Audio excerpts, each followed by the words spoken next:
இன்றே டவுன்லோட் செய்து உங்கள் ஃபேவரட் ஷோக்களை என்ஜாய் பண்ணுங்க.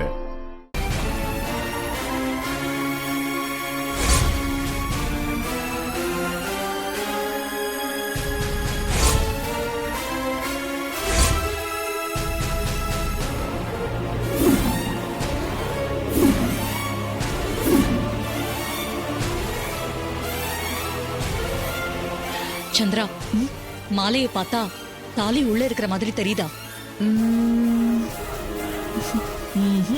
எதுவுமே தெரியலக்கா. எப்படியோ பாதி வேலையை முடிச்சிட்டோம். கோயிலுக்கு போனதும் ரேவதி கழுத்துல மருது இந்த மாலையை போடணும். நம்ம திட்டப்படி கல்யாணம் கச்சிதமா நடக்கணும். நடக்கும்க்கா, நீ கவலைப்படாத. கல்யாணம் நடந்த உடனே நான் கார்த்திக்கு போன் பண்ணி, நீ என்கிட்ட தோத்து போயிட்ட, நான் ஆசைப்பட்ட மாதிரி என் பொண்ணோட கல்யாணத்தை பண்ணிட்டேன்னு சொல்லணும். அத அவன் கேட்கணும். அதுதான் என்னோட ஆசை. கார்த்தி, என் பொண்ணோட வாழ்க்கையில இந்த சாமுண்டீஸ்வரி இருக்கிற வரைக்கும் உனக்கு இடமே இல்லை.